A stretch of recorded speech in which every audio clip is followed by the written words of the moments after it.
ತಿಂಡಿ ಸುಸ್ವಾಗತ. ನಾವಿವತ್ತು ಎಳ್ನೀರನ್ನ ಬರಳಿಸ್ಕೊಂಡು ಟೆಂಡರ್ ಕೋಕೋನಟ್ ಮಿಲ್ಕ್ ಪುಡಿಂಗ್ ಮಾಡಿದೀವಿ. ಹೇಗೆ ಮಾಡೋದು ಅಂತ ನೋಡೋಣ ಬನ್ನಿ.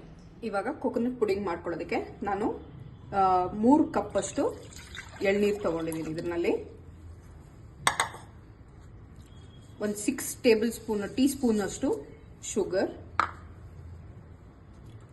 1 ಟೀ ಸ್ಪೂನ್ ಅಷ್ಟು ಅಗಾರ್ ತಗೊಂಡಿದ್ದೀನಿ. ಸೊ ಇದನ್ನ ಮಿಕ್ಸ್ ಮಾಡ್ಕೊಂಡ್ಬಿಡೋಣ. ಶುಗರ್ ಡಿಸಾಲ್ವ್ ಆಗಲಿ. ಇದನ್ನ ಇವಾಗ ನಾವು ಗ್ಯಾಸ್ ಸ್ಟವ್ ಮೇಲೆ ಟ್ರಾನ್ಸ್ಫರ್ ಮಾಡ್ಕೊಳ್ಳೋಣ. ಇದು ಬಾಯ್ಲ್ ಆಗಬೇಕು. ಸೊ ಕಂಟಿನ್ಯೂಸ್ ಆಗಿ ಸ್ಟಿರ್ ಮಾಡ್ತಾ ಇರಿ. ಫಾಸ್ಟ್ ಆಗಿ ನಾನು ಅವಾಗಲೇ ಹಿಂಗೆ ತಿರ್ಗಿಸಕ್ ಹೋಗ್ಬೇಡಿ. ಸ್ಲೈಟ್ ಆಗಿ ಮೂವ್ಮೆಂಟ್ ಇರಲಿ. ಇದು ಇವಾಗ ನೀವು ನೋಡ್ಬೋದು, ಇದು ಬಾಯ್ಲ್ ಆಗ್ತಾ ಇದೆ. ಸೊ ಇವಾಗ ಬಾಯ್ಲ್ ಆಗ್ತಾ ಇರೋದನ್ನ ಗ್ಯಾಸ್ ಆಫ್ ಮಾಡಿ ನಾನೀಗ ಇದನ್ನ ಒಂದು ಟ್ರೇಗೆ ಶಿಫ್ಟ್ ಮಾಡ್ಕೊತಾ ಇದ್ದೀನಿ.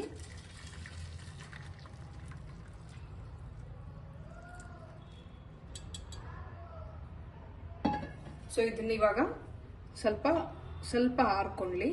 ಇದು ಆರಿದ್ಮೇಲೆ ಇದನ್ನ ತಗೊಂಡು ಫ್ರಿಡ್ಜ್ ನಲ್ಲಿ ಒಂದು ಹಾಫ್ ಅನ್ ಅವರ್ ಕೂಲ್ ಆಗಕ್ಕೆ ಬಿಟ್ಬಿಡೋಣ.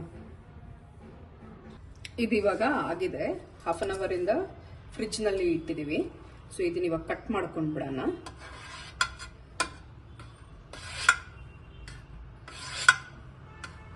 ಸ್ಮಾಲ್ ಕ್ಯೂಬ್ಸ್ ಆಗಿ ಕಟ್ ಮಾಡ್ಕೊಳ್ಳಿ.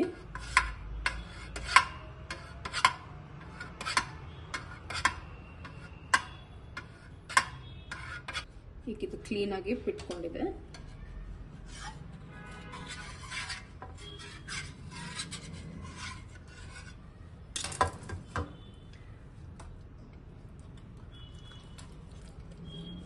ನೋಡ್ಬೋದು, ಕ್ಯೂಬ್ಸು ಕ್ಲೀನ್ ಆಗಿ ಬಂದಿದೆ.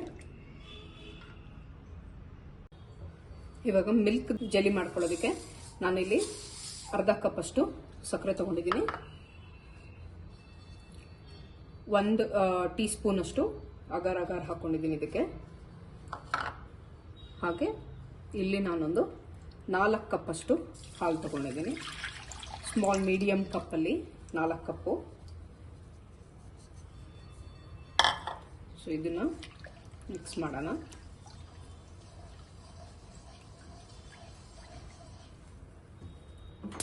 ಇವಾಗ ಗ್ಯಾಸ್ ಮೇಲೆ ಇಟ್ಟು ಇದನ್ನ ಒಂದು 5 ಮಿನಿಟ್ಸ್ ಅಷ್ಟು 5 ಮಿನಿಟ್ಸ್ ಕಾಯಿಸ್ಕೊಳ್ಳೋಣ. ಇದನ್ನ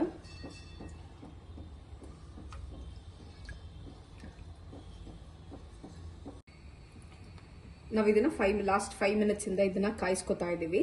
ಇದು ಬಾಯ್ಲ್ ಆಗುವಂತ ನೆಸೆಸಿಟಿ ಏನೂ ಇಲ್ಲ. ಸೊ 5 ಮಿನಿಟ್ಸ್ ವರ್ಗು ಕಾಯಕ್ಕಿಟ್ರೆ ಸಾಕು. ಇವಾಗ ಇದನ್ನ ಗ್ಯಾಸ್ನ ಆಫ್ ಮಾಡ್ಕೊತಾ ಇದ್ದೀನಿ ನಾನು. ಸೊ ಇವಾಗ ಇದು ಸ್ವಲ್ಪ ಕೂಲ್ ಆಗಬೇಕು. ಯಾಕೆಂದ್ರೆ ಇವಾಗ ನಾವು ಜೆಲ್ಲಿ ಮಾಡ್ಕೊಂಡಿದೀವಲ್ಲ, ಸೊ ಆ ಜೆಲ್ಲಿಗೆ ಈ ಲಿಕ್ವಿಡ್ ನ ಪೋರ್ ಮಾಡಬೇಕು. ಸೊ ಹಾಗಾಗಿ ಸ್ವಲ್ಪ ಆರ್ಕೊಂಡ್ರೆ ಕ್ಲೀನ್ ಆಗಿ ಇದಾಗುತ್ತೆ. ಸೊ ಒಂದು 15 to 20 ಮಿನಿಟ್ಸ್ ವರ್ಗು ಇದನ್ನ ಆರಕ್ ಬಿಟ್ಬಿಡೋಣ. ಇದಿವಾಗ ಆಗಿದೆ. ಇದಕ್ಕೆ ನಾವಿವಾಗ ಒಂದು ಎಳ್ನೀರ್ದು ದೋಸೆ ತಗೊಂಡಿದೀವಿ. ಸೊ ಇದನ್ನು ಇದಕ್ಕೆ ಹಾಕಿ ಮಿಕ್ಸ್ ಮಾಡ್ಕೊಳ್ಳೋಣ. ಇದನ್ನ ನಾನು ಗ್ರೈಂಡ್ ಮಾಡ್ಕೊಂಡು ಪೇಸ್ಟ್ ಮಾಡಿದ್ದೀನಿ. ನಿಮ್ಗೆ ಬೇಕು ಅಂತ ಅಂದ್ರೆ ನೀವು ಬೇಕಾದ್ರೆ ಸಣ್ಣ ಪೀಸಸ್ ಮಾಡೋಕ್ ಕೂಡ ಹಾಕೊಬಹುದು.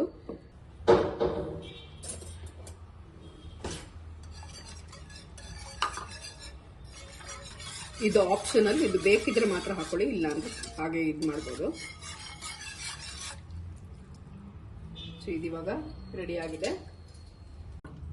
ಈಗ ನಾನಿಲ್ಲಿ ಇನ್ನೊಂದು ಸರ್ವಿಂಗ್ ಟ್ರೇ ತಗೊಂಡಿದ್ದೀನಿ. ಸೊ ಈ ಟ್ರೇಗೆ ನಾನಿವಾಗ ಇದೆಲ್ಲ ಜೆಲ್ಲಿ ಹಾಕೊಂಡದು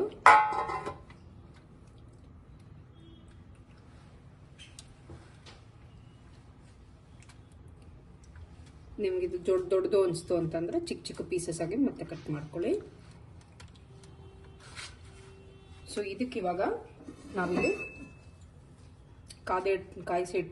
ಕಾಯಿಸಿ ತಣ್ಣಗೆ ಮಾಡ್ಕೊಂಡಿರೋ ಹಾಲು ಹಾಕೊಳ್ಳೋಣ.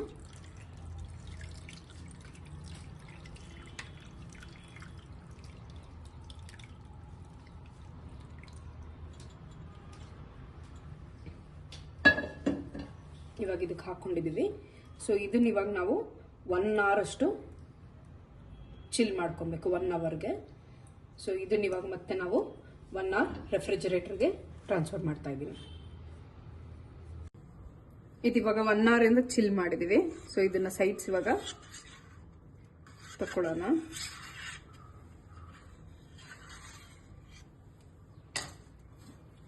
ಇದು ಇವಾಗ ಪ್ಲೇಟಿಗೆ ಹಾಕಿ ಟ್ರಾನ್ಸ್ಫರ್ ಮಾಡ್ಕೊಳ್ಳಿ. ಇವಾಗ ಇದನ್ನ ಕಟ್ ಮಾಡ್ಕೊಳ್ಳೋಣ.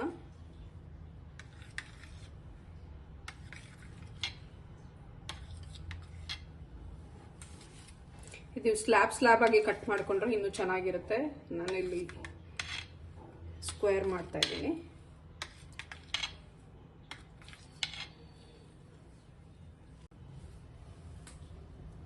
ಇವಾಗ ನಿಮಗೆ ಟೇಸ್ಟಿ ಕೋಕೋನಟ್ ಪುಡಿಂಗ್ ರೆಡಿ ಆಗಿದೆ.